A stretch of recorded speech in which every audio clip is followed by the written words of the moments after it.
I'm Reggie. And I'm Brian. And this is R&B Talks. R&B Talks. So, Brian, you were just talking about man nips. Great segue. I love it. Look, dude, we have nipples. I mean, they're useless. They don't really serve a purpose. Like, it's not like connected to an organ. Like, if you lose a nipple, you're not going to die. No. But I'm not ashamed of my man nips, man. I'm not. Dude, I just don't like it. Like, if I'm wearing like a shirt that just doesn't hang right, and so all of a sudden, if it doesn't work right in the chest, you see these man nips just sitting there staring at you, dude. It's like, it's just, I hate it, dude. I hate it. I just getting a straight eyeball from the man nips. I don't like it. I don't like mind it. I guess I got big man nips. I don't know, but I just don't like it. You got dinner plate nips? I guess. It's okay, man. It's all right. But you know, there's who was it that had surgery for this? Dwayne the Rock Johnson. Yeah, he had pardon me, but the term for it in the weightlifting community is bitch tits. And he had to have those fixed from the steroids.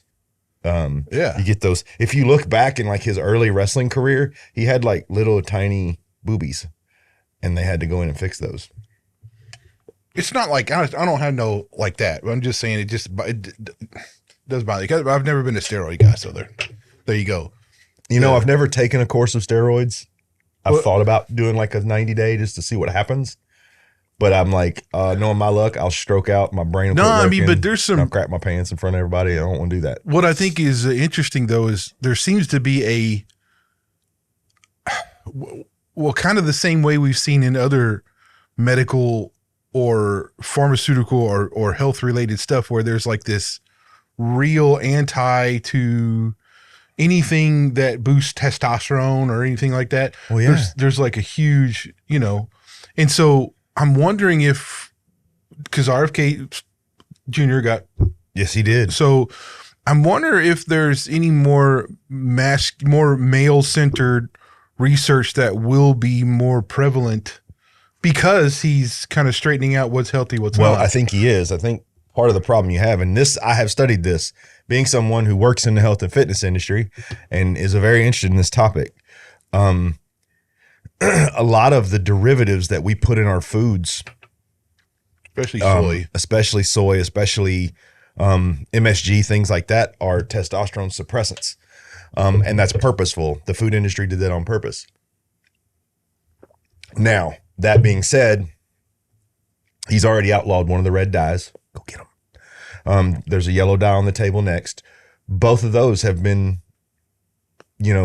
seen to suppress estrogen and testosterone, which I think goes along with big food and big pharma's need to turn us all into eunuchs and not make any difference between us, because then they could take all of our money. Yeah, I hear you.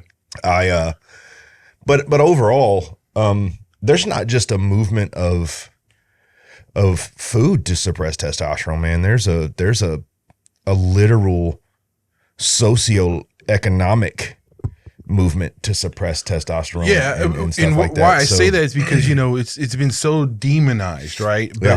But yet there's other. If you look to other, there's some science, and I would call it real science, that legitimizes the use of once you get as an older man, like even where we're at in our 40s, almost 50s. Yeah, I'll be 50 in 3 months. Yeah, but so there's some legitimate saying that, well, if you can use some kind of anabolic something or other, that helps your whole thing, everything. I'll give you an example of how much testosterone is important. I read a study. It was in the American Medical Journals was the study. And this was done like in 1987, 1988. The study wasn't recent. They took 1,000 men, all who had comorbidities like diabetes, heart disease, arthritis, all those things. And they split them in half. And they put 500 of them on a cardio routine solely. And they put 500 of them on a cardio and resistance training, and they used free weights only. Uh-huh. The comorbidities in the free weight and cardio side reduced 300 to 400% faster than in just the cardio side. Sure. There are certain peptides and partial proteins and lipids that your body releases during weight training that actually help with healing, help with your internal scarring in the body. But it's not just weight training either. Yeah. It's like lifting heavy anything weight. heavy. Yeah. It's heavyweight, and particularly this is what's so funny. If you talk to, even in women, the highest experts in women's strength will tell you that every woman should lift as heavy as their neuromuscular system will allow them to lift. And the reason is not to bulk up. You're not going to bulk up unless you're eating excess calories and you're on something. It's to keep you strong, to keep your bones strong, to keep your joints strong. So many times I've heard from women, well, I don't want to get all bulky. Trust me, you're not. You'd have to have a completely different physiological system. That's why a lot of women bodybuilders, to get the size that they have to do a steroid course. Well, right? I think people don't understand it too. Like, it's really difficult to bulk up. It actually is very difficult.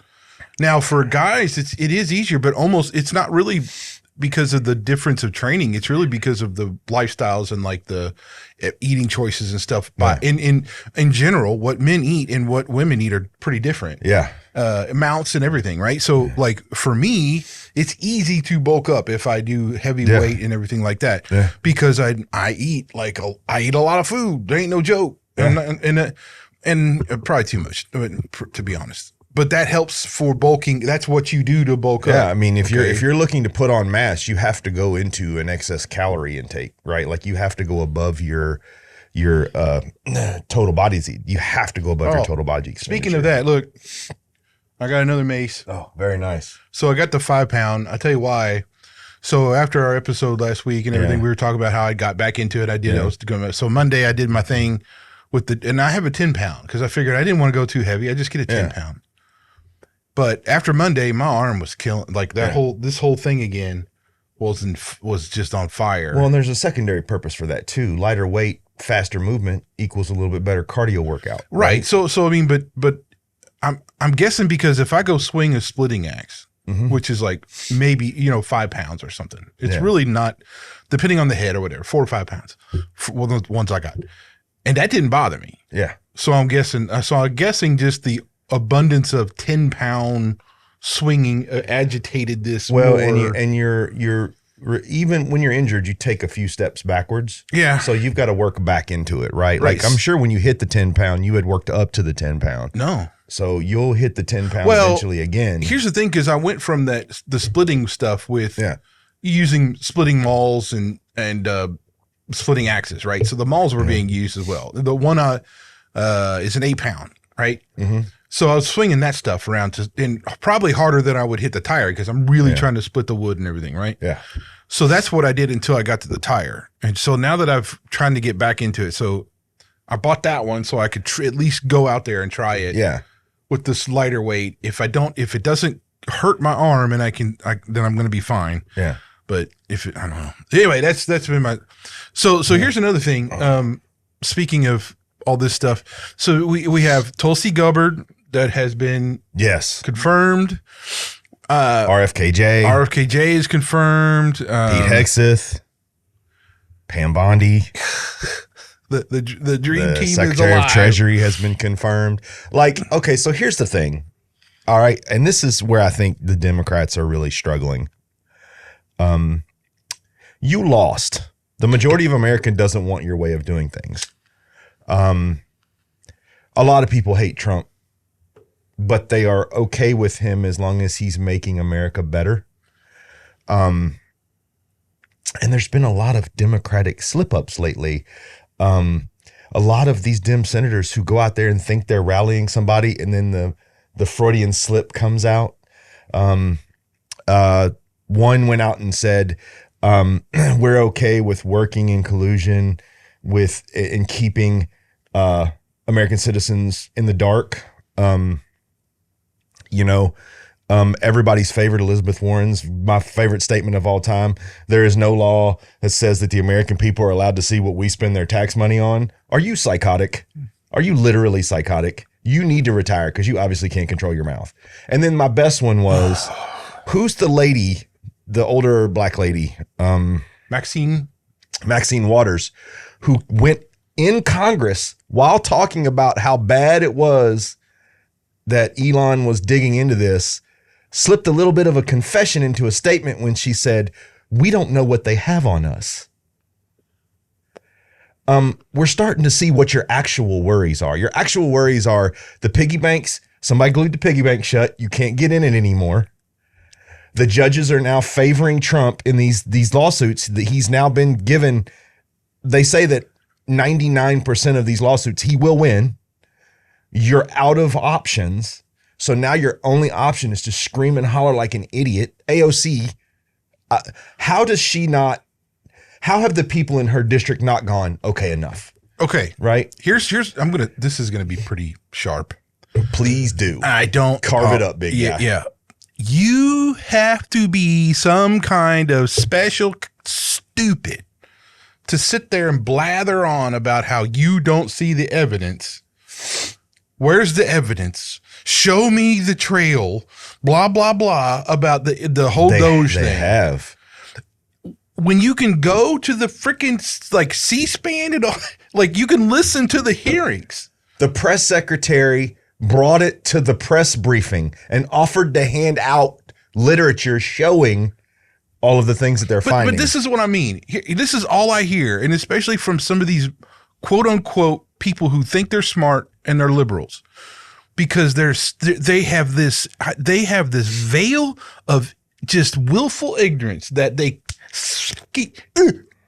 smacks them in the face constantly, that they cannot break through because they are totally freaking wrong. Like this whole thing is showing how corrupt and how just mismanaged the government has been under the liberal woke hive mind's control. Yeah, well, get over it. Here's my favorite, and here's how you know they're wrong. No Americans are going, yeah, you're right. Everybody's like, enough, bro. Here's the thing that catches me. Even if you don't watch the hearings and you see all this stuff, no one's refuting the line items. Yeah.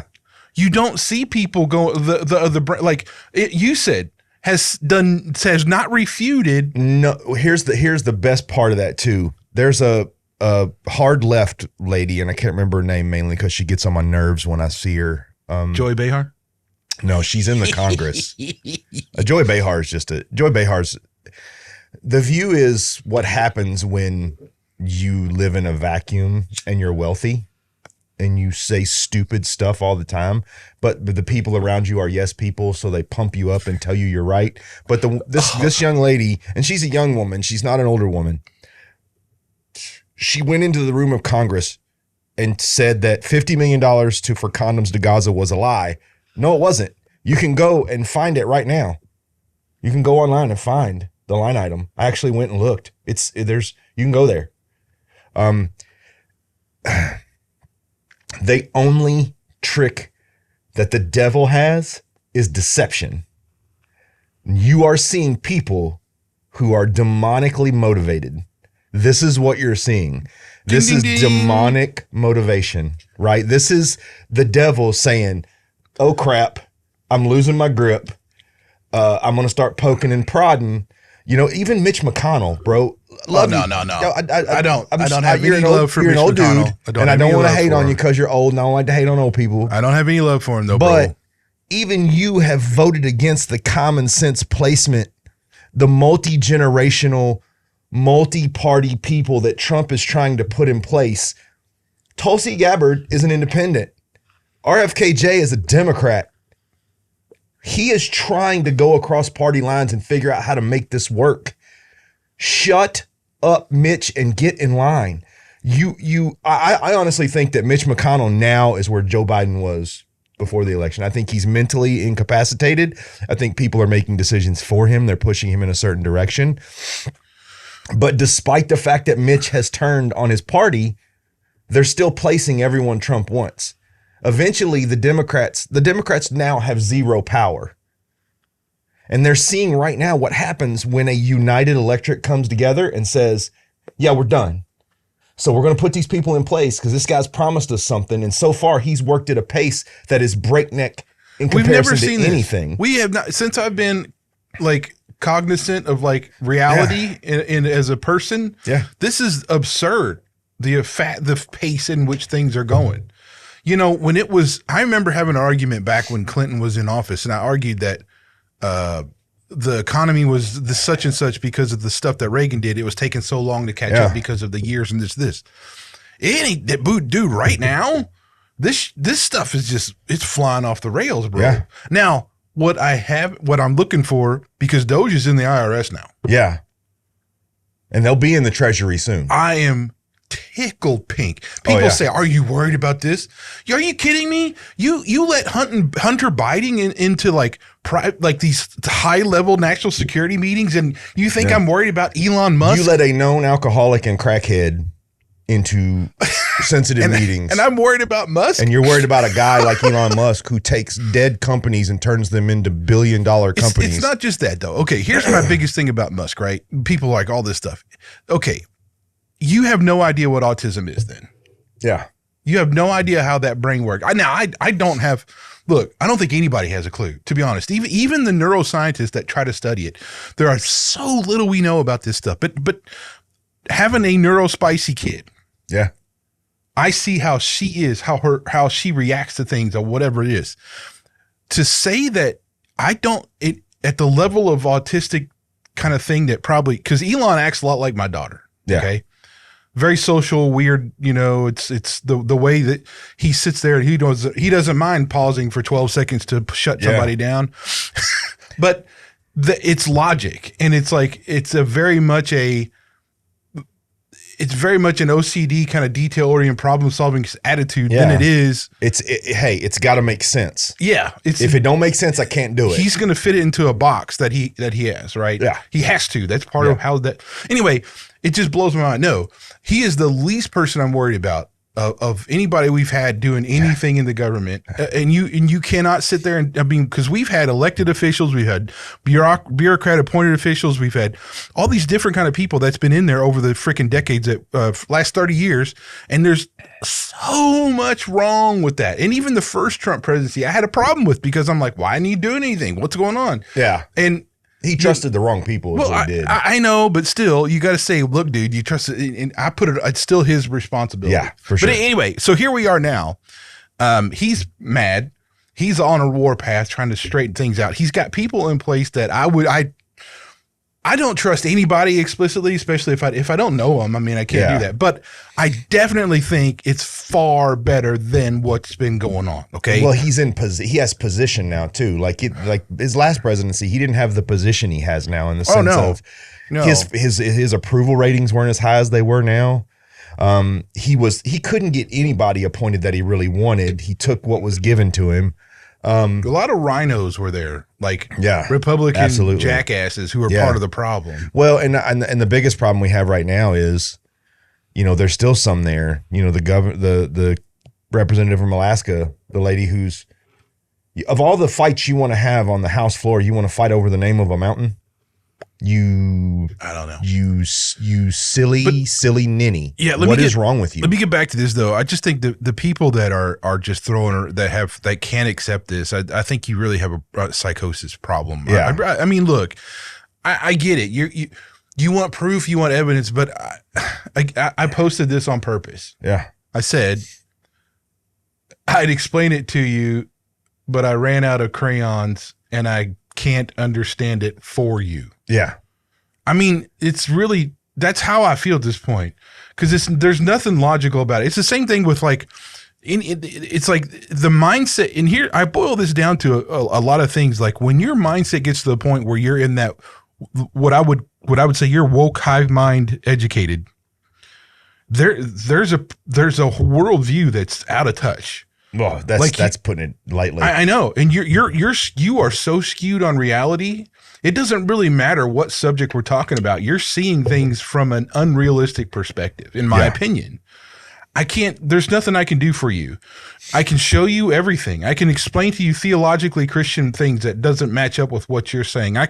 You don't look you flat out refuse to accept and look at other media sources than CNN and NBC and like Politico and NPR who have been getting money from you said to promote the liberal hive mind. Yeah. And so you I mean, what are you going to do if you just you won't look the other way? That's your fault. You know, it's not mine for not convincing you.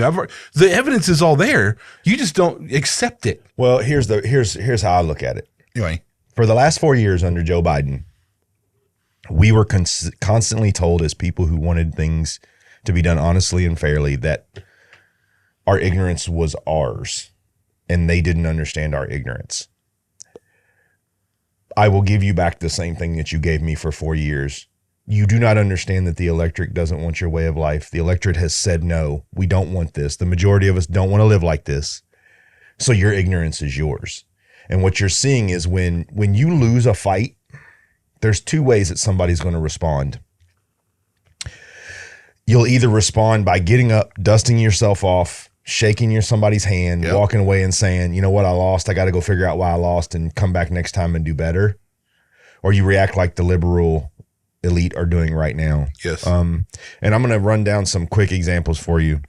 Their responses to lie. Bernie Sanders lied during RFKJ about taking money from Big Pharma. He took $32 million. You know, Elizabeth Warren just continually lies. She lied about American people needing to see the taxes. She lied about the fact that she was taking money from Big Pharma. You know, AOC has gone out and told about a half a dozen absolutely blatant, ridiculous, improvable lies. You've got the hard left that are left in the Senate and the Congress who are hanging on by their nails, and they just continue to lie. Everybody knows now that you're lying. Right? So the best play for you at this point is to say, you know what? You're right. I lied. And now I got to work to gain your respect back. But instead you continue to pile lie on top of lie on top of lie. Yes. And your house of cards is crumbling. Well, actually it's crumbled. Like the sinking sand has shifted and everything's fallen down. And now everybody sees you for what you actually are. Yes. So, you know, I think what you're seeing, again, it's demonic, man. There's no doubt about it to me that the devil is moving on these people and he has taken them by the hand and has said, all right, deception is the game, so let's keep on trying to deceive. So, yeah, one of the things I wanted to talk about was, you know, this phrase that's being used lately, constitutional. Oh God. It's a constitutional crisis. Every single thing that Donald Trump has done while in office, other than the born American thing, I'm still kind of trying to figure that out. But every other thing that he's done has been under the constitutional power given to the head executive for this country. This language, you know, we have Democrats out in the street right now saying we're going to fight this in the street. Don't do what the police tell you. You're trying to get people killed so you can save your cause. Absolutely. Because you need examples. So you're going to rile up people and send them into the streets, and somebody's going to go out there and they're going to get in the face of a cop, and that cop is going to defend himself, and something bad's going to happen. And then you're going to try to deflect that back on the Republican Party. You are a dangerous, dangerous person. And as far as I'm concerned, you don't need to be in our government. When you behave that way and you purposely try to instigate violence, you do not have a place in our government. Well, not just that. You're a criminal. I mean, you're inciting violence, period. And I mean, that's not acceptable as far as I'm concerned. The only time it's acceptable to incite violence is if there's really a existential crisis of the society or culture or country or whatever, and it's time to last resort, self-defense. It's that time, right? Yeah. Whatever that case may be, tyrannical or invasion, whatever. But that's not what we have here. Yeah. These are just whiny liberals who are losing their corruptive money bank or money laundering scheme and their piggy bank, and they're losing all this stuff. I don't care. But the problem with all this though comes back to the people who are listening to them though, right? That's where I look. If I see where if you had a way to make yourself a lot of money, to be insulated, to be like more power, all this stuff, why would you not take that? If you're by human nature, that's what you would do. And so I see that. But what I don't see is that people who can't see that, you know what I mean? That's really all what it boils down to. It boils down to pure, unadulterated, willful ignorance. I know. Anyway, so look, I am so encouraged by what's been going on with Doge, with the administration, with the way things are going, with the layoffs of here, let me say this. Look, I don't want any, look, it's not like it's a comfortable thing for me to go, I'm happy for people to be losing their job. But I'm not, that's not a thing to be happy about. Right. This is what I'm getting at. That's really not it. It's like, we have a real problem in the federal government where it's so vastly too big, right? Yeah. It's so overreaching. There's so many things that are wrong. So you're gonna have, as a repercussion of that, there's a lot of federal employees that will be let go. Well, and I want that to happen. They're offering you a buyout. They're saying, hey, we know this sucks to lose your job. Here's 8 months worth of pay. Yeah, you won't get that. Now, here's the thing that really bothers me, right? These government employees who've been there forever. Yeah. They don't understand that in corporate America, you can't get none of this stuff. Yeah. Like, we're not insulated from our jobs. There's no like tenure. There's none of this stuff happens in corporate America. Tomorrow they could hand me my check and say, you're gone. This is what we'll give you 30 days of insurance and you got to pay for Cobra. Yeah, that's it. And that's what I mean. Like, okay, I don't, it's hard for me to feel sorry for you in this position when look, we're going to shrink the government, make the country better, make the economy better, blah, blah, blah. And then we know this is tough for you. So here's 8 months. You do not get that kind of crap anywhere, bro. Buyouts are only given if you negotiated that in an employment contract, and that's it. So I'm just saying, like, look, I don't care if you have to drive to work. I don't care.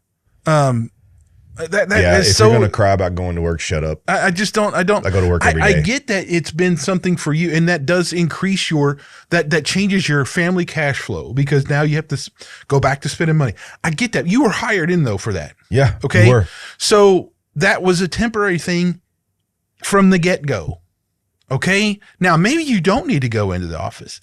Maybe it's pointless for you to work in an office. Maybe it's remote's just fine, but we got to get through a period of where we sort out this stuff and get the whole federal workforce back into a way it should be. Yeah. And I would say possibly that does work out to where eventually things can be remote or not. But dude, we're going to have to go through some stuff. There's going to be some pain. Yeah. Well, and another thing I want to encourage people too, I have read through with a fine-tooth comb the tax cut plan that Trump is bringing to the table. And the Democrats, again, just continually lie about this program. Oh, God, yeah. This will be the largest and most profitable tax cut for middle and lower class Americans in the history of the United States. There has never been something that will be more beneficial for the middle class and down. And I am a middle class family. That will be more beneficial. And homeschoolers. The child tax credit's going to stay. We're talking about no tax on overtime. We're talking about, no tax on tips. We're talking about going back to Trump era tax cuts. We're talking about doing some things that are going to make your paycheck a whole lot bigger. And it's going to force things to be a whole lot less expensive. The tariffs will work. Well, I don't know. Look, I think that's debatable. However, I still want to try it because we haven't done it. Well, we haven't even collected on the bills that are due. Yeah, like the problem we have now. Well, but here's the thing: They all came to the table, right? Dude, they wouldn't come to the table before. Everybody's whining and moaning but they all came to the table. Oh yeah. So we have everybody now negotiating. Yeah, negotiations. Nobody is you're right. Nobody's been doing that at all. But so anyway, but okay. Politics is where it is. But I gotta go back to this whole thing. Like, I just don't see this progressive Christianity thing. It becomes more and more, and it comes from the elite liberal woke hive mind, right? Well, I'm going to say this out loud. It also comes from the elite hard right Republican hive mind. I've heard some Republican figures say some things that are absolutely unfounded biblically and completely go against the very thing that they claim to represent. Yep. So this is one thing that I it's not a political thing to both sides. It's not a political thing. You know, you have examples of where, you know, and here's the thing: anytime I've had a discussion about legitimacies of certain lifestyles or whatever, they always point to a couple of different preachers or something that give sermons on this or that. But you have to understand, though, too, that those sermons are. I've watched them all. I'm telling you, and I've done this on purpose because not that I wanted to, but you know, I test my own theology, I should say, against academic respected scholarship all the time. Any healthy person does. And I want to know if someone comes with some actual academic, what I would consider academic or scholarship around a certain topic or whatever that differs from mine. I want to see it because I could be wrong. I'll just be honest. I haven't found any of that. So I just, you know, where I'm going with this, and we've said this, I think you mentioned church tradition last time, and I thought about this. Okay, there are respected church traditions that should be upheld, okay? But those are really come from and are rooted into, like, they don't contradict the gospel. Yes. Okay, those church traditions, and I don't even have an example for you right now because well, there's too many. Well, honestly, I mean, it's like gathering every week on Sunday. I would say that's a church tradition, right? Yeah. Do you have to do that? Is that what the Bible says to do? No. Is it something that should be banned? No. I go to church on Sundays. Can it be different? Sure. But there's reasons why they've done it that way. Okay. Well, one that you could get rid of. You got to dress up for church. Yeah, no, that's 100% not true, and it doesn't need to exist. You need to welcome people as they are in order to get them to understand that you love them as they are. So when you start throwing arbitrary rules at people, then you're just doing more damage than you are good. And here's the thing: people throw around a lot about what I don't understand is like the angst against the pastors who wear a t-shirt and all that kind of stuff. Yeah, so silly. I don't really care. Like, yeah. I really don't. I mean, like, now granted, I think in order to reach certain groups of people, that's not going to work. Okay. If I'm going to an elite group of executives to speak to them about spirituality, I may dress in a nice shirt and pants and dress shoes simply because I need to relate to them. Right. Yes. But if I'm going to, you know, a bunch of high school kids, I'm not going to show up in a suit and tie because they're not going to show up in a suit and tie because I'm going to stand out like a sore thumb and they're going to see me as a stuffy authority figure. Yeah. I mean, so I guess I'm just saying there's some church traditions that are worth paying attention to and respecting, but there's others that it depends on the church too. Yeah. So anyway, that was something else that bothered me. I think I was trying to look for this, Brian, and I couldn't find it because I know we talked briefly about, because I think this is a short topic. It's not like a long one. The son and stranger thing. Yeah. Uh-huh. So like, and this is from the Holy Note, which I love that guy to death. I just, he's funny. He's biblically sound. He's very articulate when he really speaks. is a great guy to watch. His stuff is really and his mustache is epic. So I mean, you kind of awesome mustache. So he posted us, and I don't remember. This was from the JD Vance thing when somebody was talking to him about, and I don't remember particulars, but this has been a minute. And so the Holy Note posted on his Facebook. Took a survey like, okay, if you're on a cliff and you're holding your son and a stranger from falling, who do you save? If you can save one, who do you save? Right. It's from a Christian basis. Like, do you your son's already saved, so you let him go and you save the stranger, or do you save your son and don't save the stranger? Yeah. But therein lies a ton of questions, which we need context, right? Is your son saved? Is he not saved? I don't think it matters. Well, it does, because it changes the dynamic, because then you have two unsaved people within your grasp, right? I think there are certain things that aren't expressed in that question. And if your son isn't saved, my question would be like, what are you doing? If you're a Christian and you haven't worked to get your kids to recognize Christ, you might be missing the target. But I guess for me, I just have to go back and simplify it. Okay. What is my priorities as far as the Bible is concerned as a man? Number one, God. Love God before all else. Yes. Before all else, right? What's the second priority? My wife. Yeah. What's the third priority? My kids. My kids. Fourth, everything else. Yeah. Right? So as far as I'm concerned, I don't care if he's saved or not or whatever. My responsibility that I will stand before God on is my son. Yeah. I'm going to save my son. We're called to shepherd, right? We are. Under all circumstances. We are. But if there's no question in my mind, I'm saving my son. Yeah, me too.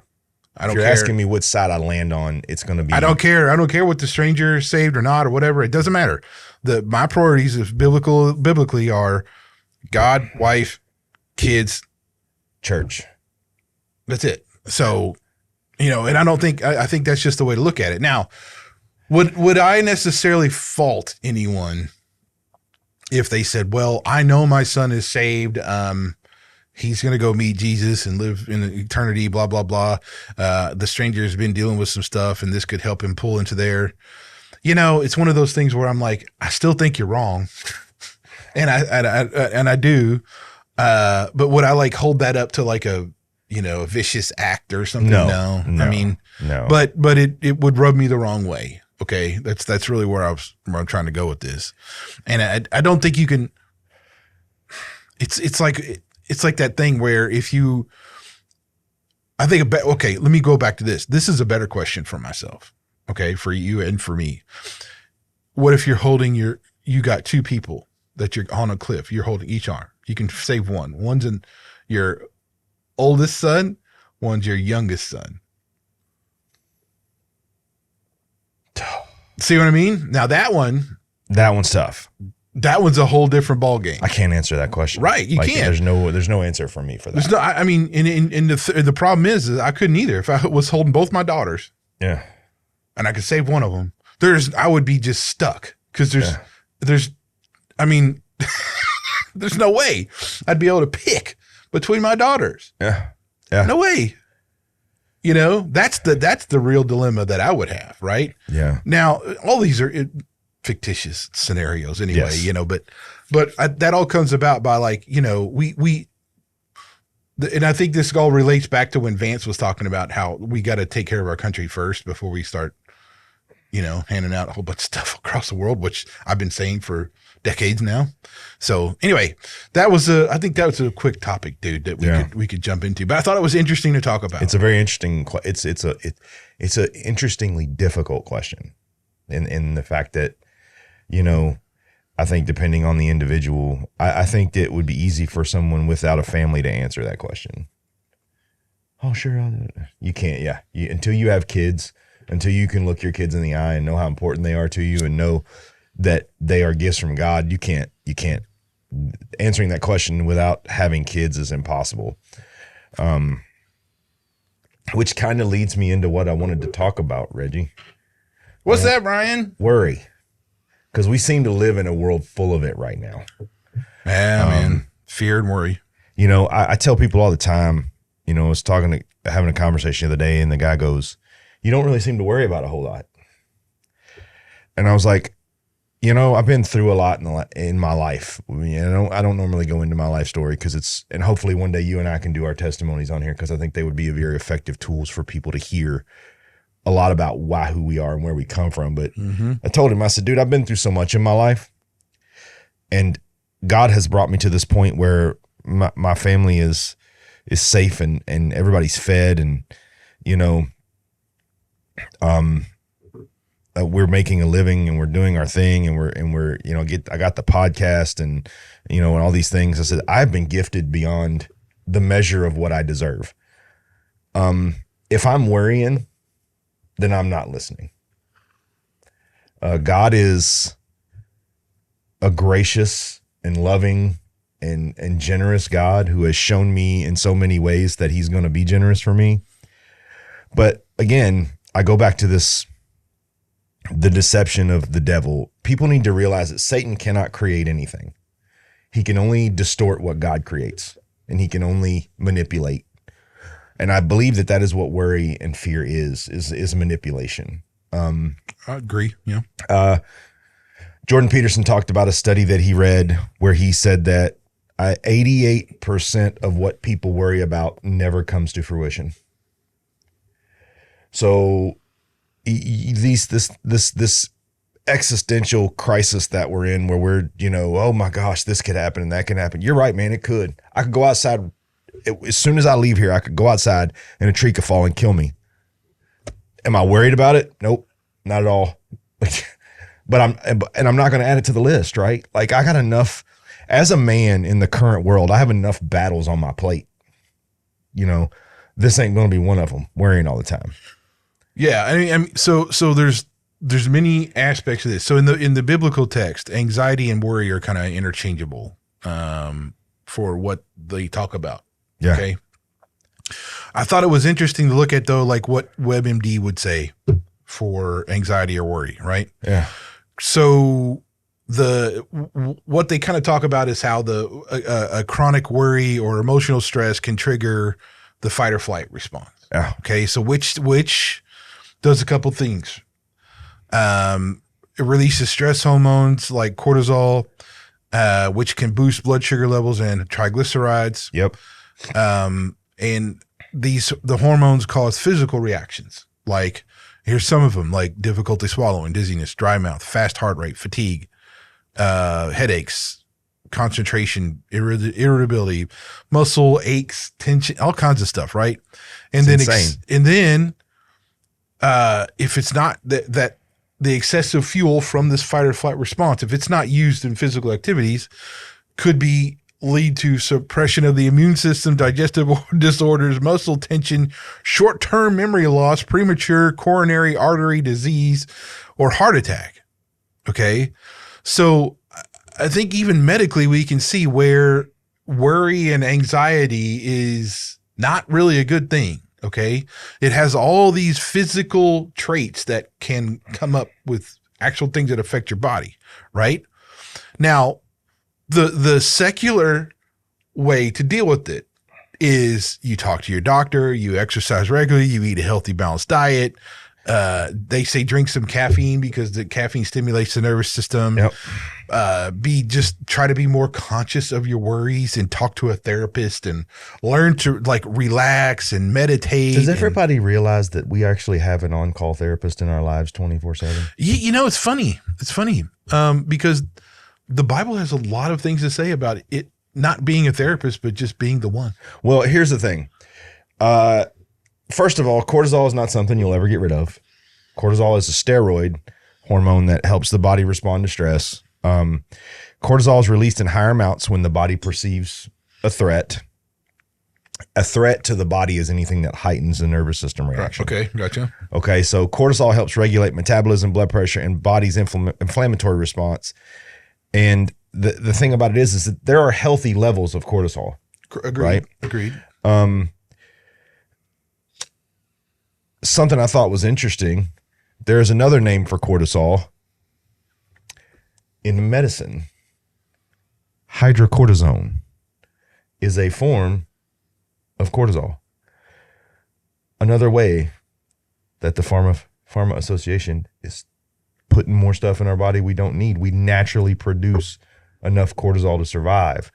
What I tell people about this is the most dangerous thing about worry is, okay, so I spoke about this while teaching one of my workout classes the other night. Stress really is nothing. Cortisol is produced, and the levels of cortisol that are produced in our body is in measurement to how we react to stress. What do we do when we get stressed out, man? We freeze up. We seize up. We don't want to do anything. We want to get away from the world. We want to cuddle up in the corner and turn on the television and lose ourselves in something. It doesn't work.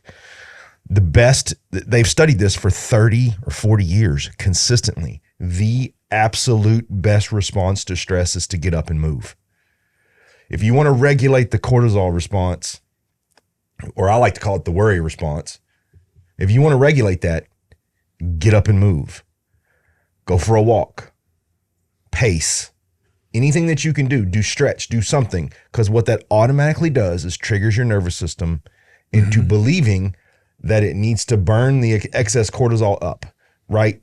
But when we get all seized up and we're like, oh, worried and I can't do anything, and we sit there, you're going to gain weight.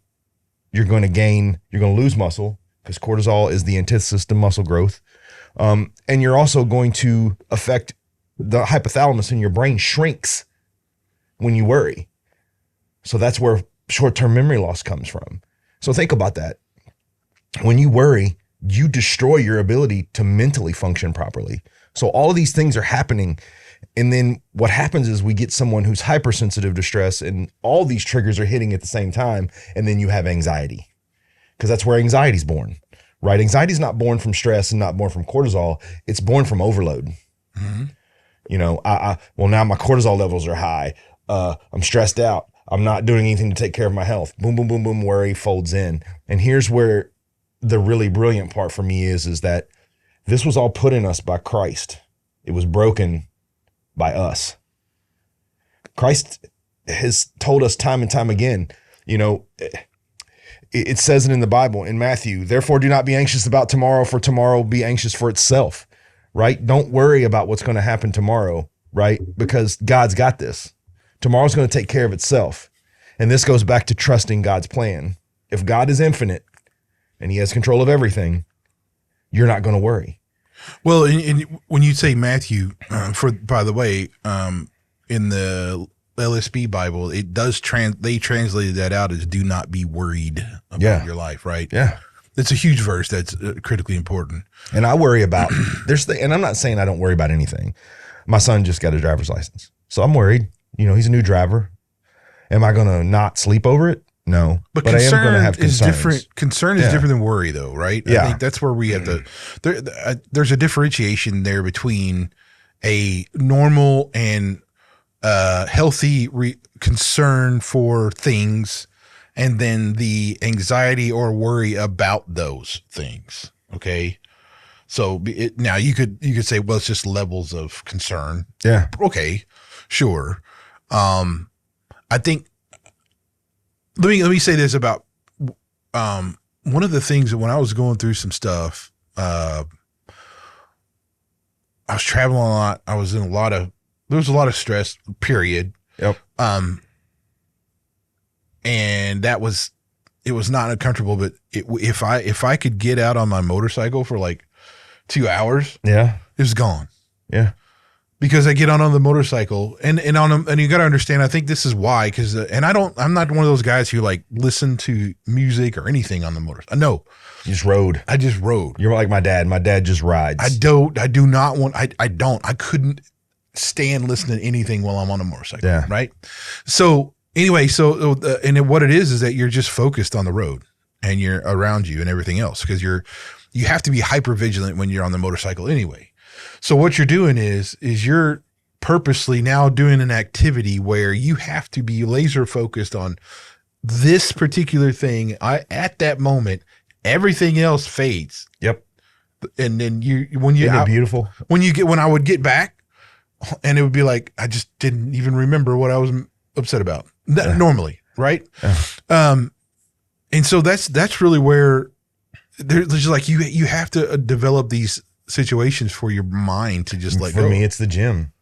I go into the gym and I walk in and I put in my headphones and I put on usually a sermon or maybe like a podcast, and I just get lost in the physical stress of the workout. So the mental and emotional stress just kind of melts away. And when I walk out of the gym, man, a lot of people go, man, I left the gym, I felt terrible. Dude, when I leave the gym, I am on top of the world. But I don't deal with the same way now, because I think once you grow in your faith, those things don't happen as much. Because here's what I'm saying is, and this is what we'll get into a little bit here, but like when Christ says, do not worry, I mean, he means it. Yeah, he's not BSing. No, you give your worries to him. Like he's taking the sting of death away, all this stuff. There's no sense in it. And really I would say if you have a problem with anxiety or worry, there's a faith problem there too. Yeah. Okay. Now, I'm not saying that there's not like chemical imbalances that cause some of this stuff. Yeah, there is some stuff that can happen that's a little bit out of your control. Yeah. Right. But it doesn't mean that you shouldn't first go to prayer. First go to the word. Yeah. Now, when I say that, like here's a good example of what Billy Graham, Billy said, anxiety is the natural result when our hopes are centered in anything short of God and his will for us. Okay. At best, anxiety distracts us from our relationship with God and the truth that he is Lord of heaven and earth. At best. At worst, it's a crippling disease, right? Yeah. So the Bible is pretty clear. Like, finally, brothers, let me read this. Whatever is true, whatever is honorable, whatever is just, whatever is pure, whatever is lovely, whatever is commendable, if there is any excellence, if there's anything worthy of praise, think about these things. What you have learned and received and heard and seen in me, practice these things, and the God of peace will be with you. This is what in Philippians is talking about, like putting your mind to the thoughts of those things. You fixate on that. You fixate on the gospel. You don't fixate on the actual, all these worldly nonsense or whatever it is. Fixate on those things. Fixate on the gospel. Don't fixate on the hurt. Not right. Right. So when you look at the biblical verses that are there, because there's plenty of them, but like in Psalm 94:19, when my anxious thoughts multiply within me, your consolations delight my soul. You're thinking about the delights of your soul from your relationship with God. And Proverbs, anxiety in a man's heart weighs it down, but a good word makes it glad. And I really look at this for the importance of having those brothers and sisters in your life that can speak to you. Well, and also just to kind of bounce off that a little bit, we've all been in places in our life where we've had heavy burdens. That's true. And our hearts are heavy. Mm-hmm. But how many times, Reggie, and this is proof that God is telling you, somebody called you during one of those times and they're heartbroken and you put a word on them. And after you put it on them, a word from God, you stop for a second and go, dude, I need to use that for myself, right? Because we're not built to worry. No. Right? We're not built for that. And the goal for every man who follows Christ is to get home. This is a temporary stopover for us where we have been commissioned by Christ to do the best we can to bring followers, to help him bring followers. Like we look at the Lord's Prayer. Yeah. What is it? The first thing he says how to pray is like you raise up God and you acknowledge his awesomeness, right? Very first thing, hallowed be thy name. Yeah. What's the second thing? Thanksgiving. Thy kingdom come, thy will be done you're saying, hey, here you go. And here we go. Give us this day our daily bread, Thanksgiving, right? You're saying, hey, you're giving it to me. Anyway, the whole idea here is, though, is you don't ever say, God, I don't think you can do this. God, I have this problem. It's too small. You don't need to hear it. Well, no. Well, and I think this subject that we're talking about ties a bunch of stuff together that we've talked about already, right? We did talk about anxiety and stuff. Well, but we talk about this in the sense that, pray to God, your worries will be subjugated. Be ready for the word no, and understand that he's your father. He's not telling you no because he doesn't love you. He's telling you no because he knows what's best for you. If you're acknowledging all of these things and I struggle with it sometimes. Sometimes I'm like, dude, I want this. But sometimes God goes, nah, dude, you're not ready for it. And I got to be okay with that, right? Yes. It's this tying together of the different levels of faith. I have faith in God's word. I have faith that when I pray, he hears me. I have faith that when I'm in trouble, he'll save me. There's a resonating theme that goes on through this, right? There's a resonating theme. And part of that resonating theme is, I hear this a lot. Well, I don't pray a lot because I know I'm going to screw up and God doesn't, I'm worried that he's going to judge me. Go through the Bible and find me someone who wasn't a complete screw up. No kidding. Moses, even Abraham, David, even Solomon, Ruth, all of them were not Peter worthy of God. They weren't worthy of salvation. But what they did was they took Christ's words, God's plan, and they laid their faith on it. And even when their brokenness caused them to break, they went right back to God. Hey, Lord, I know what I am. I'm a sinner. I'm giving this to you because I can't fix it, right? That doesn't at all mean that consequences are removed. That's a whole different conversation. But it does mean that we can move on through life as forgiven without carrying the burden of what we did, right? And that's what this worry really boils down to. I think a lot of worry is us continuing to carry the burden of guilt for things that we've done or that we think trespasses we think we've committed and things that we didn't quite get right. Well, I think so too. We get comfortable in certain aspects of our lives, right? That comfort lures us into like a false sense of security kind of thing, right? There's actually huge benefits to pain and suffering. Yeah. Which find peace in the pain, baby. I mean, let's be honest here, man. I mean, some of the most times when humans are able to change is under suffering and pain. It's when we can see God the clearest because we're actually more open to it. We're in America. We have this warped sense of reality a little bit because we're on this first world. We are so blessed, bro. It's crazy. We got first world problems. We don't have third world problems. So here's John MacArthur. He said this: Christians who worry believe God can redeem them, break the shackles of Satan, take them from hell to heaven, put them into his kingdom, and give them eternal life. But just don't think he can get them through the next couple of days. Yeah. Now that doesn't make any sense, really, when you put it in perspective, right? We believe that, we believe in Christ and we believe that he's victorious. He's overcome everything and he's going to save me and, all this kind of stuff. But yet I'm worried. If he can do all that, you think he can't handle your little worry? Okay. Well, here's my thing. That's the thing here, right? Here's where I would put it. He created the world in 8 days. He created everything around us, the universe, the waters. He saved the worst of sinners in the worst of times. He forgave people that he didn't need to forgive. He can wipe us clean in the snap of a finger or carry us forward for the rest of our existence. If he can do all of that, he gonna make sure you don't get sunk or mired in something that really isn't that important. So, I think this goes back to, and dude, I do this a lot, but I've been on this kind of journey. A lot of that goes back to the church. Dude, you got people that you need to know your congregation. Look, I'm not saying don't give money to the church. I'm not saying any of that.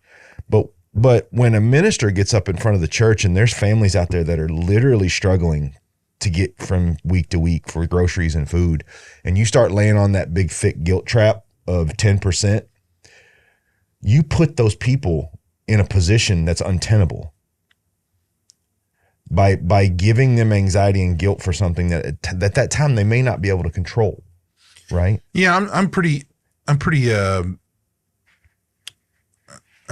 think the whole thing about, I think money in this country is a different thing than it is in other cultures and places in the world, and that we are hypersensitive to those things. Yeah. Okay. And I would say that we are so money centered about things that it just gets blown. I think this gets blown out of proportion a little bit. Yeah. Now, and especially if you live, so the difference between like if you're in a third world country and you're in here, like in America, by vast majority have like no issue with feeding your families and stuff like that. Right. And think about this. Well, hold on. We have an entire program to help people who don't have food. Yeah, but so if you're looking at and you can't do that, it's almost like you're looking around and there's a lot of shame and guilt there, be saying that what did you not do like all these other people, and you're having issues with this stuff. Whether it's in third world countries, you're just with everybody else and you're struggling day to day and doing everything else, and it's just, thank God that you actually got fed today kind of thing, right? Yeah. And it's just a different thing for us here. So, and why I say that, there's a perspective that we got to keep in mind that, yeah, we have first world problems, but I mean, that's part of the culture and society we live in. That's so true. There's pressure and stuff in there to be like everyone else, and whether or not that's really logical or should be the way it is. But, if you like live in a shack that is being, that's all you can pay for, but yet you're other people in your church are like living in these big homes and all this kind of other stuff. And it's like, you look around, it's easy to fall into the trap of letting that worry about today of feeding your family and everything come into shame and guilt and all this other kind of stuff. And I know some people who've been there.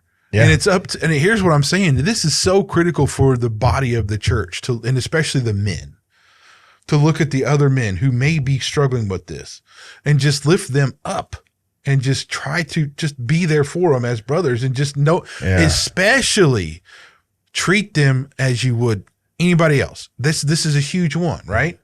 Like if there's I hesitate to say, like, if there's an event or something, and there's a cost associated with it, you don't go to that guy and go, here's some money for you to attend that event. No. Hey, would you like to go to that event with me? You say, the group leader, in my opinion, should say, hey, it costs this much. If you want to give some extra to help someone else go who can't maybe do it or whatever, put it here. If you're one of those people who want to go and you can't do it, come see me. Or something like that. You put something in place so that you don't single out, or you invite the person. Or maybe if you're financially capable, you buy an extra ticket or two. That's what I'm saying. When the group's together, you say, hey guys, we have a couple extra tickets. If anybody couldn't afford to get tickets, that's it. I've got just a couple extra tickets here that we have whatever some leftovers. And don't make them feel lesser than when they're feeling lesser than. But also, I will warn people too, and I struggled with this for many years. Comparison is the thief of joy and peace. Yes. I'm not wealthy.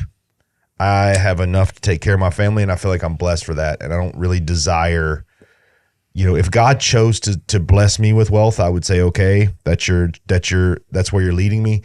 But if I spend the rest of my life just being able to take care of my wife and myself and my family and not worrying about what's coming day to day, I consider that a win, especially coming from the background that I came from. With that being said, there are a lot of guys out there that ask the question all the time, well, why not me? Dude, it doesn't matter. You are a good man. You're a provider. You're providing for your family. God has given you the ability to do that. So just take solace in that, man. Well, and I would say too, understand that allowing someone to assist in some way is blessing them. Yeah. Okay, you have to, and this is, I've changed my whole thing. If someone says they want to help me do something, I kind of try to say, yeah, it's almost like on my more sure, man. Yeah. Or whatever it is. When God sends something your way, it has a purpose. But especially with his dudes, okay? Yeah. Whether it's like, I need help with yard work, or I need somebody comes up, man, I need help with the tree to be cut down, or I need, man, I got to dig a ditch today, or the vaunted, dude, I need help moving. I know, but it's an opportunity for that guy, like to feel like he's helping, which is a blessing. Yeah. Like, I love helping people, period. It's the best feeling in the world. Yeah. So why wouldn't I give somebody else the opportunity to feel that helping me, right? Well, and on top of that, as men, we are built to be sacrificial, right? Our whole lives are around. Our whole lives are built to be sacrificial. So if you're being sacrificial, then you're fulfilling your purpose. Yeah. So I mean, right? This is what I mean by worry. Like the worry about these things, man, is like, don't worry about maybe if you have a burden of something that needs to be done, reaching out to someone that is in the church or friend or neighbor or whatever, and maybe allowing them to help you in whatever the burden is. Now here's the one thing that I know, like money, I've had this happen a few times where you give someone generously if they need some paying the bills or something, you do this. Yeah. But then it becomes like almost like where they're asking all the time. Yeah. Okay. So there is a point in here where you have to kind of go, look, man, we need to change the action that is leading to this problem where it's just symptomatic stuff at the moment, right? Maybe I need to help you in another way. Yeah. Like maybe I need to help you find that job. Or maybe let's go through your budget if you want. And let's see what we can do. Let me tell you, dude, like my new job, I stepped out on a limb. I reached out to some people that I was like, you know what, maybe I didn't expect anything, but I sent it out there. I was like, hey, I'm looking to do something different. Would you guys know of anything? What did they do? They helped me change my situation. They didn't hand me cash. They just said, hey, you know what? Brian seems to be an honorable dude. He's done right by us. Let's see if we can do right by him. Right. And they brought me into that circle and they said, here, we're going to do something for you to help you get what you want. We're not going to give it to you. Right. But we're going to give you the circumstance that you need to make that happen. Mm-hmm. Sometimes that's the gift. Change the circumstance to make it easier for them to achieve it. Don't achieve it for them. Writing a check is great if the instance calls for it. But sometimes when you're looking at someone's situation and you're saying, all right, well, this guy's telling me he needs help. And then that's why you talk to them. Hey, what's going on that this happened? How'd you get here? And then react with what's needed for the situation, right? I know a lot of guys who are very financially well off and their trigger reaction is to write a check. Yeah. So and I say most of American. Yeah. That is not always the best option for what is going on. And again, this is where I had a huge problem with the church. Yeah. Because that's what they wanted to do all the time. Yeah. I'm like, bro, I don't need the money for groceries. I don't need money for this and this and this. I need people. Help. Like, it's not that. And let me tell you, as someone who's known Reggie for a long time, he is not the easiest one to ask for help. You know that. I've called you and you've said, dude, I've been going through this for 2 or 3 weeks. I'm like, why did you not call? Well, I didn't want to bother anybody. I know. But I mean, I try not to. Yeah. But the thing is we are brothers, whether we like it or not. Well, no. So if you call on me, brother, I'm going to make time. What I'm saying is I try not to do that. I try not to have a burden that's bothering me, but there's some things I'm trying to work out in my head, right? Yeah. Or I'm praying about it, or whatever the case may be. But yes, it's ridiculous to sit there and do that. Especially if you've prayed and you've petitioned Christ, it may be the person that he's sending to help you that is his answer to your prayer, right? Stop being stubborn. It may be, oh, Brian, you prayed for help with this. You prayed for me to help you with this, so I'm going to send somebody to help you. Well, I need to stop and realize that that's God sending me the answer, right? That's not, oh, well, this guy feels sorry for me. No, God moved on him and said, go help Brian. So I have to be open to that blessing, right? That's a blessing. Whether my manly ego wants it to happen or not, that is a blessing that was given to me. So that's part of it too. But we gotta recognize worry, and we gotta understand that that's not what we're supposed to be doing. No, we're not. It will also be a thief of your witness. Yeah.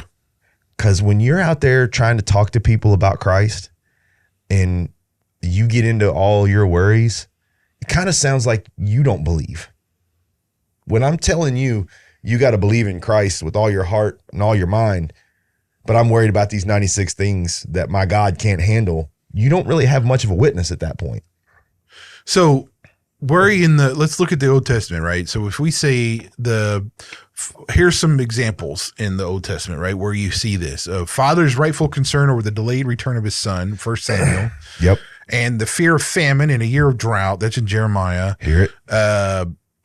Let's see, Hannah's great anxiety over her childlessness is in 1 Samuel. Word. Daniel's distress over his vision of the 4 beasts. Yep. Eating the bread of the anxious toil is in Psalms. Moses' distress over leading his people. The very beginning, when Adam and Eve sinned, and then they were hiding. They were worried of the consequences from God about what they had done. So even from the very beginning, it's there. And then in the New Testament, I mean, look, the Greek and New Testament, it's everywhere. There's I think there's a family of terms. Let's see, there's 26 occurrences of anxiety, which can be anxiety, worry, or care kind of thing mixed in there. But you gotta look at the daily pressure upon me and my anxiety for all the churches. That's in 2 Corinthians, Paul was talking about there. And you still have in Philippians, be anxious for nothing, but in everything be by prayer and petition with thanksgiving, let your request be made known to God. 1 Peter, therefore, humble yourselves under the mighty hand of God, that he may exalt you at the proper time, casting all your anxiety on him, because he cares for you. Be of sober spirit, be watchful. Your adversary, the devil, prowls around like a roaring lion, seeking someone to devour. Now, notice that it's that the adversary, the devil, is in the same little section as you're casting your anxieties all on God, right? Yep. So because like you said, it opens up an opportunity. Yeah. All Satan wants to do is get in the way of your faith. Okay. That's what he wants to do. Here's the problem. We all think that a violation of the 10 Commandments is the window for the devil to come in. Well, that's the bay windows being open, right? Do not kill, do not idolatry, no lust, all that stuff. Yeah. The devil doesn't need the bay window to be open. He just needs to have enough of a gap under the door to slip inside, right? So those little worries that snowball is him distorting the reality of what's going on. Right? Again, the devil cannot create. He can only manipulate. So what he does is he manipulates your worries into seeming larger than they are. And I'll give you an example. David committed murder. Yep. I think, and I want double check me on this, but I think I'm right when I say he broke 7 of the 10 commandments openly. And came back to God. No lust, no murder, love thy neighbor, violation after violation. Yet he was considered a man of God's own heart. Yeah, after his own heart. Yeah, after his own heart. Yeah. So that is to say that God does not expect us to live in perfection. He understands that we were born of sin and broken, and that we're going to fall short. And that's why you need to stop worrying. because he already knows. Yeah. I mean, here's what I would say about worry and a lot of things. Okay. You gotta be honest with yourself. Yeah. So some introspection time to like understand where you're at, where your head's at, what you have a propensity to do or think. And I say this because there's days when all of us, we woke up on the wrong side of the bed. Yep. And now we have to understand and know that we are going to be more easily triggered today of all kinds of things. And that's hugely important when it comes to worry too. If you already are a person who has a propensity to worry, then on a bad day, that's going to be elevated, right? Yeah. Mm-hmm. And this is for anything, right? Acknowledging that if you have an anger problem and like on a given day, if you've rolled out of the bed the wrong way or something really got you torqued up, man, you have to kind of internalize some things and realize I'm in a state in which I can fly off the handle. Or I'm in a state which I'm not being rational. Exactly. Your perspective of reality is really skewed. And this happens to me all the time. It's difficult some days, man. I mean, you wake up and you're just like, or something happens and man, your mind's not right. And learning yourself to understand when you are in that place allows you to step back and go back to the Father and say, I'm here. I got to give this to you. Today's not the day. It's whatever.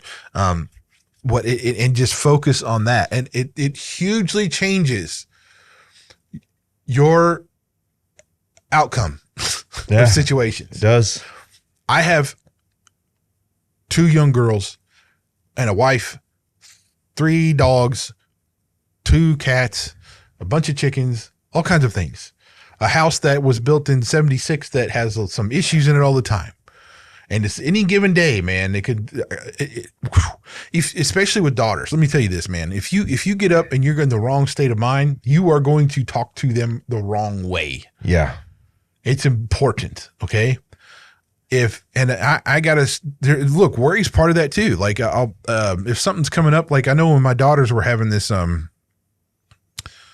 they were having a spinal cord surgery, but I don't remember what it was called. Some release. It's like a extra piece of ligament or something that's on the bottom of the spinal cord that causes some issues or whatever. Yeah. Wasn't a big deal, but for me, it's like, well, you're cutting into my daughters in their spinal cord, and they've never had a surgery before, right? And man, there was one day, man, I just got so worried, and I had to stop myself. I had to go be alone for a minute. I had to just get on my knees and pray and just I did. I mean, it was a really, really bad thing, but I had to catch myself and to be like, okay, look, no, this is not for me to be worried about. It's not. This is not for me. I can't control this. This is not anything, but I know who can, right? That's one example. I mean, but if I wasn't until that one particular bad day or whatever the case may be, right? Well, the end of 2024, dude, I couldn't take many more punches. My mother died. My grandfather died. Yeah. My stepmother was gravely ill. My wife's, my father-in-law, who I just love, is just a man I have a tremendous amount of respect for, was having medical issues. But I just stopped at one point and I was like, I don't know what the message is that you're sending, God, but I'm open to receiving it. There's got to be a purpose behind this. There's always a purpose. It's always a purpose for the good. And it was the moment that I said that the worry kind of faded and I began to think of things a little differently. You guys have got to realize that of all the people you can turn to in these situations, Christ will judge you the least, right? He will be the one who listens. He will be the one who gives you the room. And I'll be honest with you, man, God wants you to come boldly. If you're angry, he wants your anger. If you're sad, he wants your sadness. If you're aggravated, he wants you to be honest with him and come to him and lay it at his feet, right? Man, I'll tell you, when my grandfather died, I told God, I was like, I don't know how much more I can take. I don't know how many more punches I can take. God, you're going to have to figure this out, because if you don't, I don't know that I can take any more punches. And by God, he did exactly what I asked him to do. He brought me back into line, right? He brought my mind back into line. But I had to literally, like I yelled it in my car. I was like, you're going to have to help me, dude. I can't continue to take these punches one right after the other. But I had to be bold, and you have to be bold when you're praying. Be bold, man. Tell God what your heart's full of. If it's full of anger, if it's full of frustration, tell him. What I know now about the many struggles and trials is that through those struggles and trials has gained perseverance. Yeah. I am way more resilient now than I was even a year ago, 2 years ago, 10 years ago, right? All the stuff that you just say, I can't do this, and you give it to him. He molds you, forms you from it. Yeah. And so the worry is just part of it. Is just like, no, I know from what I have, even if tomorrow I go see him, I persevered through whatever the hell it is, but I'm already going to be raised in glory. So what am I worried about? Yeah. Worst case scenario, I go to heaven. Yes. Okay. Now, here's another part of this, I think, is for us husbands, is to look out for your wives. Yes. I know. Protect your wife. My wife can get wound up into some worry, bro. Yes. And I tried to find some there was a bunch of nonsense about women versus men on this subject, and I couldn't really find something I liked. Not that I disagreed with it. It was just kind of from sources I didn't really trust. Yeah. Well, one thing I can tell you too is women have a higher level of existent cortisol hormone and things like that than men do. And they're have a much more higher tendency to be empathic, right? Yeah. And empathy and to sense emotion. Yeah. Right. Yeah. So worry comes from that. And be a man of God with your wife, and pray for her and her release of the worry. Counsel her to cast her worry onto him. That's what you could be doing. It doesn't mean you aggressively do anything like that, but I mean, acknowledge that when your wife is in a position where something's really, really bothering her, you have to be delicate in the way you approach those situations, but it doesn't mean you stray from the truth of what is the answer, which is hand it to him. There's nothing wrong with being vigilant. There is something wrong when your vigilance becomes resistance to doing what you're called to do. Yes. Which is I pray for my kids and I pray for my wife. Every time I pray for their health, their safety, their lives, their development. I am a very vigilant father and husband when it comes to the safety of my family, but I don't allow my vigilance to interfere with what I'm supposed to be doing. Yeah, I mean, you just got to be because you got to understand that there's a part of spiritual warfare that happens in your walk between you and your responsibilities of being the spiritual leader of the household. So you're the responsible one there that should be looking out for those things that could help your family especially with worry. Yeah. So whether it be your daughter, your son, your wife, whatever, just make sure you as the man of the household and the spiritual leader, step up, have a kind, loving conversation, counsel your family. Look, there's no reason to be worried. That's not what we're supposed to do. He's got this. Yeah. Give it to him. Yeah. God's got this. And if you need a hug or whatever, look, I'm right here. Yeah. I'll help too. Yeah. But yeah, cast your worry on him. That's it. For sure. So there's I don't know. There's different aspects you will see in about worry, it's well written in the biblical text. Yeah, it's very well covered in the text. It's very much there. And if you find yourself in a place where you worry a lot, or that's a constant chronic thing, then there's definitely I would encourage them to speak to a Christian counselor. Yes. Especially Christian counselor. I've seen some of the secular therapists tackle worry in its pills and stuff. And that's not the solution all the time. There's some really good, there's actually there's even a, hold on, let me find it. There was a here it is. Dr. Tim Alchin, who, from the Biblical Counseling Center. Anxiety is what we feel when our body is responding to the emotion of fear. Worry is the thought process that mulls over and gives power to the object of our fear. Okay. So this is from the counseling center. These are counselors from what they're saying. And, he had an article that was fantastic about, where there was certain types of anxiety, worry in the text, where it was referenced, how to deal with it. It's very good. Right. Yeah. So the counseling in the Christian realm is pretty tuned up to worry and anxiety and all that kind of stuff. And I think I'd go there before I tried to go anywhere else. Right. Yeah. But anyway, I worry no longer about the topic of worry. Okay. So all right. So I got a question this week from somebody that Chris, you're out there. I told you I would cover this topic. Chris is a guy that's watched a few of our episodes and is enjoying our content. And he asked me a question, and I told him I would answer the question on the show. He says, I've listened to a couple of you guys' episodes, and you guys are really different. He goes, why do you think you do so well being so different? And I had to think about that for a minute, but I think it comes down to this.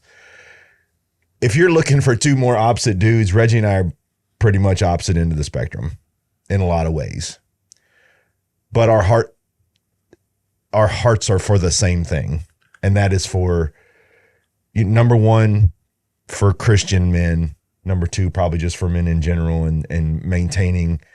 But in all, Reggie and I have gotten to know each other in a way that we've become friends over the years. And Reggie and I are really, we just want to help people.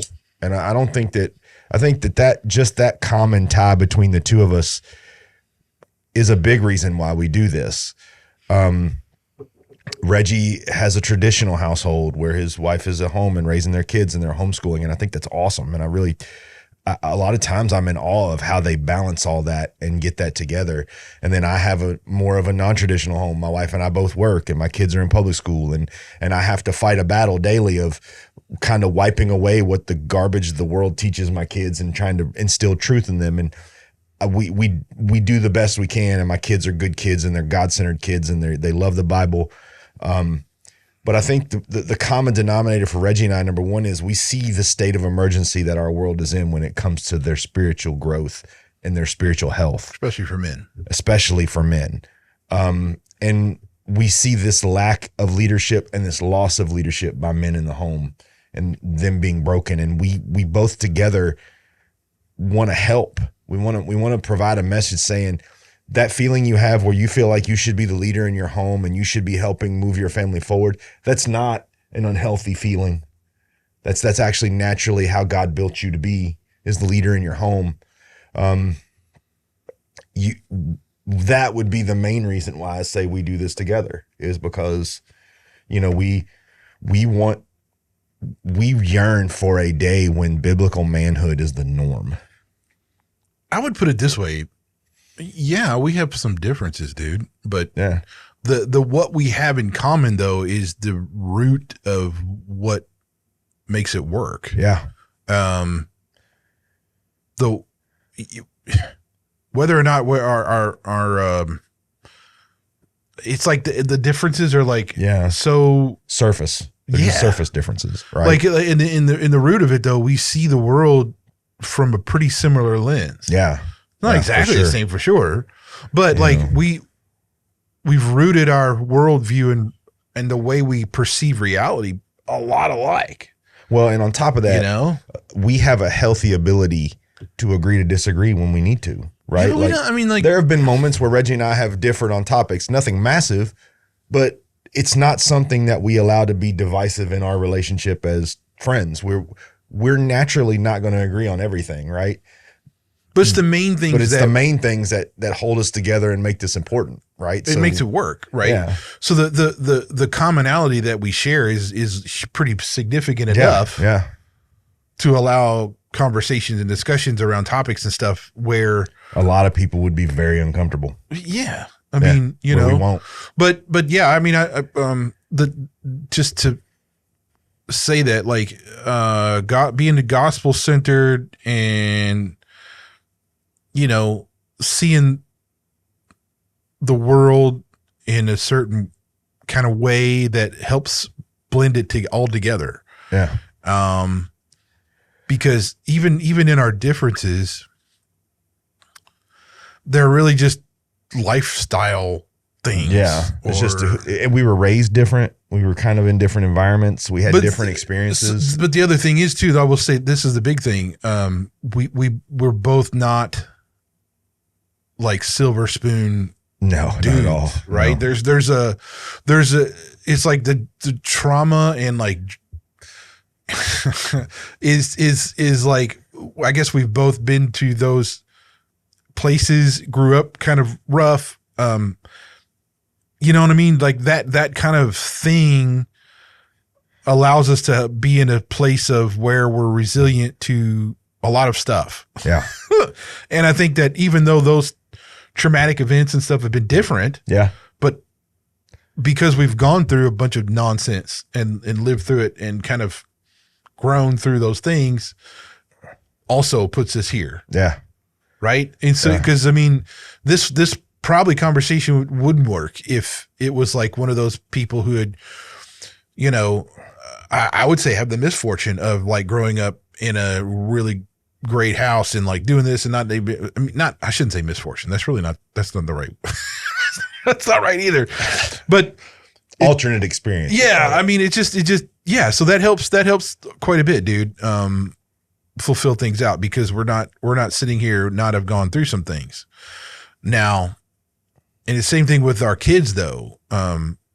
He has two boys. I have two girls. Yeah.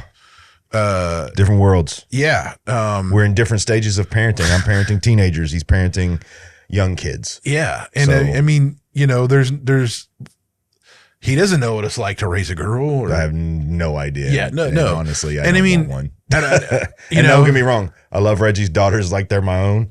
I would do anything for them. But to have to raise them, I think I would be like a one-legged man in the butt kicking contest. It seems that way, but it's actually pretty awesome. I know. And you know what? My experience with a teenage son and raising that up gives me a little commonality with Brian on what he goes through with his teenagers and stuff. For sure. But there's just all kinds of things, but none of that was really the important stuff. Yeah, none of that's really the driver behind why we do this. No, right? Or why we're friends, or why we know each other, or like each other. Yeah, I like Reggie because if Reggie thinks it's stupid, he'll tell me it's stupid. Yes, I really like blunt people in my existence, and Reggie is as blunt as they come. But also too, we had a common. We had a common church that we really loved and stuff that we were active in and all that kind of stuff. That helped a lot to carterize some of the things and everything else. Yeah. And I mean, there are many times when we were sitting there giving out donuts and coffee and we didn't even sit in the sermon. We just sit there and talk to people and made everybody laugh. Yeah. That's what we did. So anyway, well, I hope that answers the question. Indeed. Well, I think we've reached the end of this, this trail of mini tales, and I hope you guys have a great week. Thank everybody who listens, watches. Thank you all. Like, comment, subscribe. One thing I want you to know is we do appreciate you and who you are, and the fact that you take time to listen to us when you do. So anything, Reg? I'm good. All right, I'm Brian. I'm Reggie. See you guys. Bye-bye.